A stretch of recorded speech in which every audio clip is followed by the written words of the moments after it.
So here's the latest on this suspension project. So way back, I think probably part 2 of this video series, I made up these quick release collars here for these CV joints. One of the units is right here.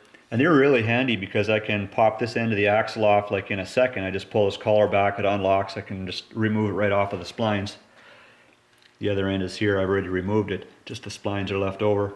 So I'll show you that end now and what I'm going to be doing with that to upgrade it. So here it is.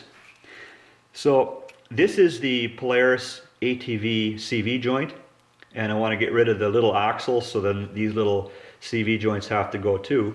I'm going to be putting these 930 CV joints on there. So what I'm going to do is I'm going to cut these welds off on a lathe, and then I can just pop that CV joint off, and then I still have this part, which is the quick release part. So then I also found these 930 CV joint drive flanges.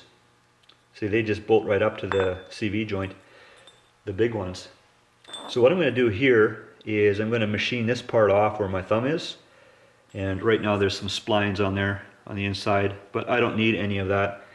I'll machine that off, and then it's going to get welded on to where the Polaris joint goes on. See, right along the weld there, see, like that. So then I'll have this on there instead, and then I can bolt up my 930s. Last time too, I was telling you guys that there's 2 basic styles of these CV joints, the plunge style and the non-plunge. So you can see here, these are in pairs, these balls, and these are not. So here's this joint. I haven't showed you this one yet. I'm going to set you guys up on the tripod, and then you can have a better look. Okay, so this is the CV joint that I showed you guys last time. It's what I want to use for this project. So this is the non-plunge 930 style CV joint, and all this one can do is articulate. So this one requires that the drive shaft itself has a slip joint in it, and I'll show you what I'm talking about when I show you this one here. So here, this one has the balls in pairs. This is a completely different style of a CV joint.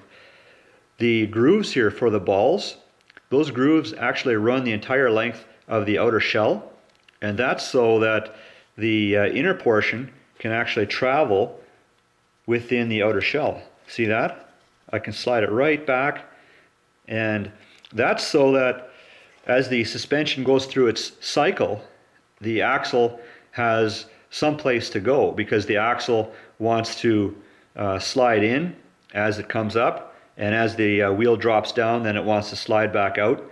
So this way the axle can be fixed to the inner portion, and it can have a place to go. So I was actually going to make a video for you guys today about how to locate top dead center on an engine with the cylinder head still on, and how that relates to the ignition timing. And well, you know, and then I got kind of rambling here about the CV joints. So I took all the plugs out of the Firebird today, and they look all pretty much identical, and it's high time I change them anyways. They're pretty old, but all the electrodes are still on. That's a good sign. I tell you, if you lose an electrode on a competition engine, you've had some serious trauma going on inside that cylinder. So there's nothing here that tells me that the engine is having some issues with fuel or timing. But I'm going to also tell you guys a little more about what the plan is here with the buggy. So what I want to do here with the frame is I actually want to extend the top and bottom frame rails. I want to move those out to the back, and then they would curve around the new engine and then come around the other side. So these frame rails right now, they extend the whole length of the machine, and they kind of increase in gap here as they come to the back. So I would continue that, and then around the engine. This little loop thing, so I'm going to cut that off so that I can continue the rails. So then I can get that engine in there, like I can make the engine mounts and stuff, and then the whole top end I've got to keep in mind that the engine is going to be you know, it drops in and it gets removed from the top. So all that has to be, you know, accommodating for that. So really, I mean, it's going to get cut off here and there, and really the whole thing, the whole back end comes off. You can see how this little curved piece here for the original engine, that little angled piece, that's all wrong too for the new setup. Plus I want to increase the tube diameter for the whole back end, and I want to also increase the stance, you know, the distance between these brackets. That's going to be increased probably about that much, and also this distance in here is going to increase probably by about that much. So I'm also going to be moving up to a 15-inch rim and also a much bigger tire. So the A-arms, they're going to be set aside, and I'll build some different ones. Also the bearing carriers, they're going to have a bigger gap, so I'll be able to move those top and bottom arms apart because of that, because of the way the bearing carrier is set up. So I'm going to end up going with a shorter A-arm now, but because my tire and rim is bigger, that actually plays into how much suspension travel I can get out of it.